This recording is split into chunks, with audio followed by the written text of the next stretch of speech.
আমরা যখন ছোট ছিলাম তখন আম্মু আমাদের জন্য ভাজা চাল আর নারিকেল দিয়ে বেশ মজার একটা লাড্ডু তৈরি করতো। আর এই লাড্ডুটা আমাদের সবার খুব বেশি পছন্দের ছিল। ইভেন এখনো মাঝে মধ্যে আম্মুর কাছে বলি ওই লাড্ডুটা আমাদের তৈরি করে দেওয়ার জন্য।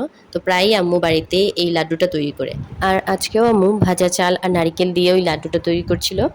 তো আমি আম্মুকে বললাম প্রতিদিন লাড্ডু না তৈরি করে আজকে আমরা এই একই রেসিপিতে বরফি তৈরি করব। আর উপর থেকে নারকেল দিলে জিনিসটা একটু দেখতেও সুন্দর লাগবে আর খেতেও আর একটু ভালো লাগবে। আর এই বরফিটা তৈরি করার পর দেখতেও অনেক বেশি লোভনীয় লাগছিল আর খেতেও কিন্তু বেশ দারুণ হয়েছিল। আর এই বরফিটা তৈরি করার জন্য আমরা একটা পরিমাণ সিদ্ধ চালকে শুকনা খোলায় খুব সুন্দর করে ভেজে নিব। আর এইরকম হয়ে গেলে নামিয়ে নিব। তারপর আমরা এটাকে মিহি করে গুঁড়া করার জন্য ব্লেন্ডারে ব্লেন্ড করে নিব। আপনারা চাইলে শিলপাটা এটাকে বেটে গুঁড়ো করে নিতে পারেন। আর এখন আমরা একটা বড় বাটিতে এই ভাজা চালের গুঁড়োটা নিয়ে নিব। তারপর এর মধ্যে আমরা সবগুলো উপকরণ দিয়ে দিব। প্রথমেই আমরা ঘি দিয়ে দিব আর তারপর সামান্য পরিমাণ লবণ দিয়ে দিব।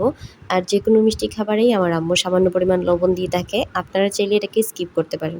তারপর আমি গুঁড়ো দুধ দিয়ে দিব আর পরিমাণ মতো চিনি দিয়ে দিব। আর একদম শেষের দিকে আমি বেশ কিছু পরিমাণ কুড়োনো নারিকেল দিয়ে দিব আর তারপর সব কিছুকে খুব ভালো করে মিক্স করে নিব। আর এখন আমরা অল্প অল্প করে পানি দিব আর এটাকে মিক্স করতে থাকবো। যেহেতু আমরা আগেও অনেকবার তৈরি করেছি সেই জন্য আমরা একসাথে অনেকগুলো পানি দিয়ে দিয়েছি। তবে আপনারা অবশ্যই এটাকে একসাথে পানি না দিয়ে অল্প অল্প করে পানি দিবেন আর হাত দিয়ে মিক্স করতে থাকবেন।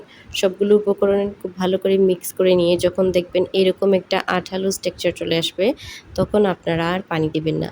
আর এই পর্যায়ে আমি এটাকে টেস্ট করে দেখেছিলাম, আমার কাছে মনে হয়েছে চিনি একটু কম, সেই জন্য আবারও চিনি দিয়ে খুব ভালো করে মিক্স করে নিয়েছি। এবার এই মিশ্রণটাকে আমরা একটা চারকোনা বাটিতে ঢেলে বরফির মতো করে সেট করে নিব।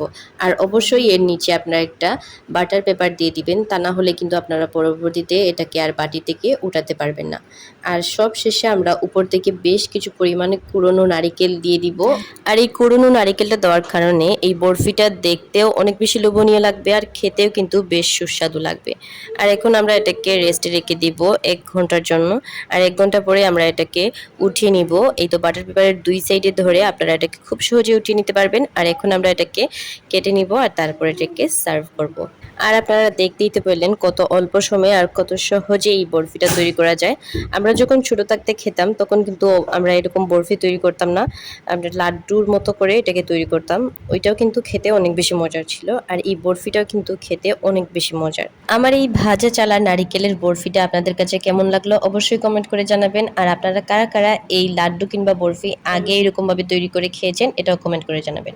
আজকের জন্য এই পর্যন্তই, সবাই ভালো থাকবেন। আল্লাহ হাফিজ।